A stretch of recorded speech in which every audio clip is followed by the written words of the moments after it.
On December 11, 2020, Oracle Corporation dropped a bombshell that would shake Silicon Valley to its core. The tech giant announced it was leaving California entirely, taking $200 billion in market value with it, and abandoning the headquarters that had stood for 43 years. But Oracle wasn't alone. Tesla followed, then HP Enterprise, and Palantir joined a mass departure that saw over 265 major companies abandon the Golden State in just 3 years. But the real question wasn't why these companies were leaving, but rather why they had stayed so long. California built Silicon Valley from scratch and gave the world Apple, Google, and Facebook.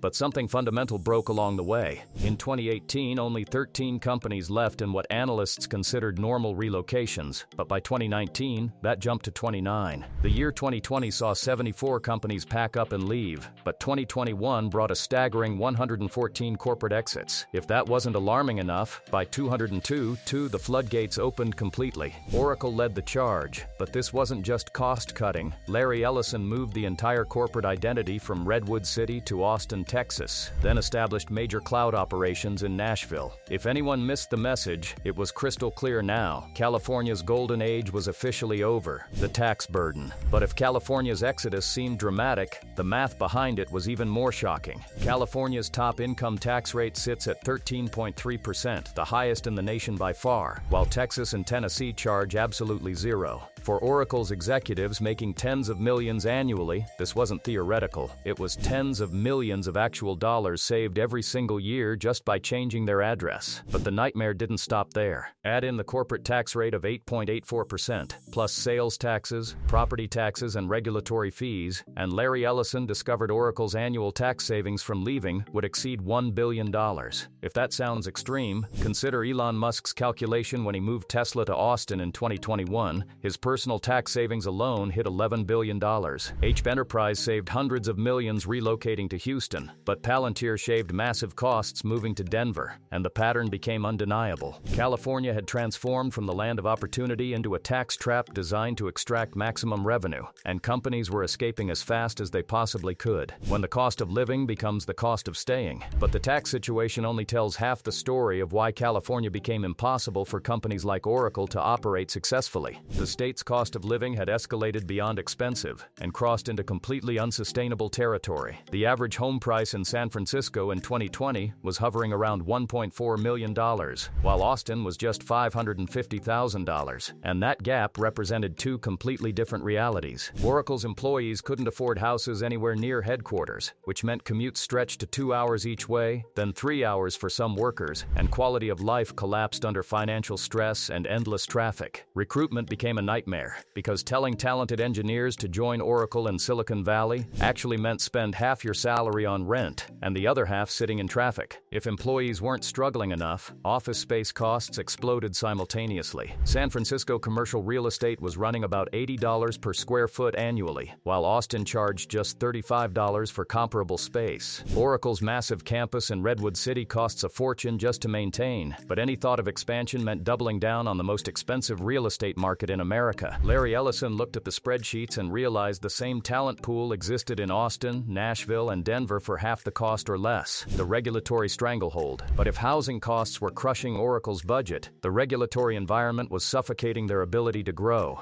Environmental compliance costs had skyrocketed to the point that every new building required environmental impact studies costing millions and taking years to complete. Oracle wanted to expand its Redwood City campus back in 2017, but ran into 3 solid years of red tape and millions in compliance costs just to get permission to build on land it already owned. California's labor laws grew more complex with each passing year, and legislation like AB 5 reclassified independent contractors overnight and created lawsuits for employment practices that had been perfectly legal the year before. Companies found their compliance departments doubling in size just to keep up with the constantly changing regulations. One Oracle executive captured the frustration perfectly. "We spent more time dealing with California bureaucracy than we spent innovating and building products." Texas offered something California had completely forgotten existed: simplicity. The state featured business-friendly policies, streamlined permitting, and regulatory clarity, enabling companies to focus on growth rather than compliance. If Oracle needed proof, they discovered they could build an entire campus in Austin in 18 months, while the same project in California would take at least 4 years. Time is money in the tech industry, and California was actively stealing both. Larry Ellison's strategic repositioning. But Oracle's move revealed something much deeper than simple cost-cutting or frustration with California's business climate. This wasn't a panic decision, this was a brilliant long-term strategy that positioned Oracle for the next century. The company announced its headquarters relocation to Austin in December 2020, then established major cloud operations in Nashville by June 2022, which raised an obvious question: why two separate locations instead of consolidating everything in one place? Larry Ellison saw what other CEOs were missing about the fundamental transformation happening in American business structure. The future wasn't about maintaining a single massive headquarters where everyone commuted daily. It was about distributed operations that could tap talent and resources anywhere. Oracle could now hire the best talent regardless of location and house operations wherever the economics made the most sense. Nashville offered lower operational costs than Austin,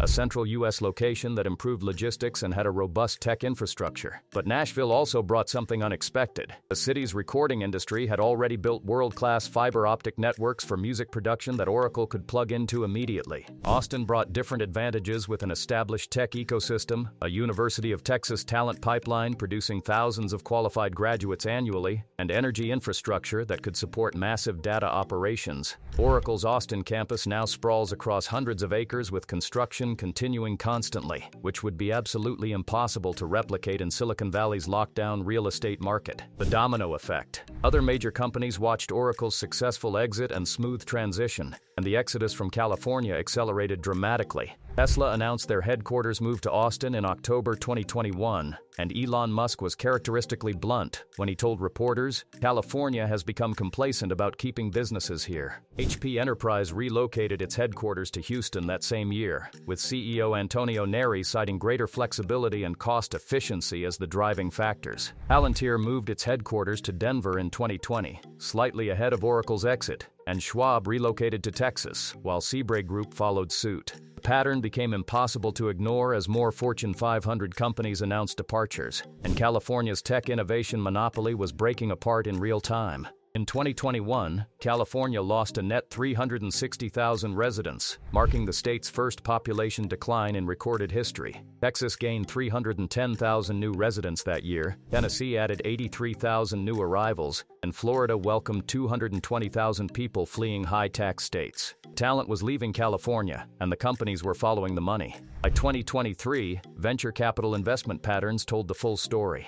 VC funding in California had dropped 65% from its 2021 peak, while Texas VC funding had increased by 120% over the same period. This wasn't a temporary blip, this was a fundamental structural realignment. California's failed attempt to stop the exodus. California's political leaders didn't accept this exodus quietly, and Governor Gavin Newsom launched aggressive retention campaigns designed to stop the bleeding. The state approved tax incentive packages worth $180 million in 2021 alone for companies threatening to leave, along with infrastructure promises and regulatory reform pledges. The California legislature passed multiple laws designed to streamline the permitting process and reduce some of the bureaucratic burden. But here's the fundamental problem. Actions speak louder than words, and companies make decisions based on reality rather than political pledges. Oracle left despite being offered substantial incentive packages to stay, and Tesla rejected California's retention offers because the numbers still didn't work. You cannot incentivize away a 13.3% income tax when competitors charge zero, no matter how creative you get with one-time bonuses. You cannot promise meaningful regulatory relief when the regulatory apparatus keeps growing every legislative session. You cannot lower housing costs through government programs when supply restrictions remain ironclad, and zoning laws prevent construction. California was offering band-aids for bullet wounds and expecting companies to be grateful. The retention efforts failed spectacularly as 2022 saw even more companies announce departures. And then Chevron dropped another bombshell in 2023 by announcing its move from California to Houston. California's response was forming more task forces and funding more studies. But while the state was busy talking, other states were busy winning.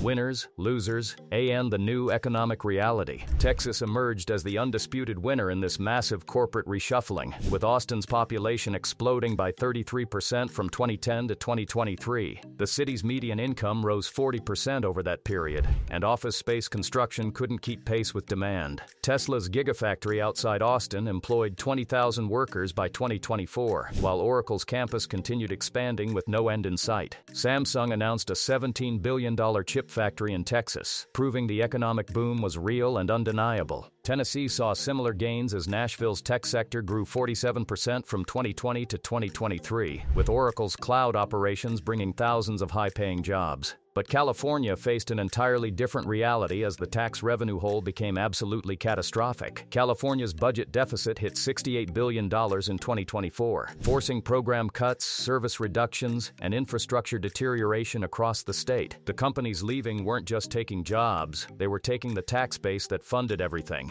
California's top 1% of earners had been paying roughly 50% of all income taxes, so when high earners started leaving in significant numbers, the entire math of the state budget collapsed. Small businesses followed the big companies because Oracle suppliers needed to stay close to their biggest client, and entire supply chains repositioned around the new geography. Workers left behind faced impossible choices: follow the company to lower-cost states or find new jobs in California's rapidly shrinking employment market. Thousands chose to leave, and California housing prices finally started dropping in 2023, but not because policy had improved. Housing prices fell because demand had evaporated. Oracle's $200 billion exit signaled that California's dream had expired, with high taxes, crushing costs, and regulatory chaos creating an impossible equation that Larry Ellison solved first. The exodus continues as California promises reform while Texas cashes checks, and this is the permanent future of American business. Companies have already made their choice, and more will follow. Which company do you think leaves California next? Drop your prediction in the comments, hit that like button, and subscribe for more stories reshaping American business.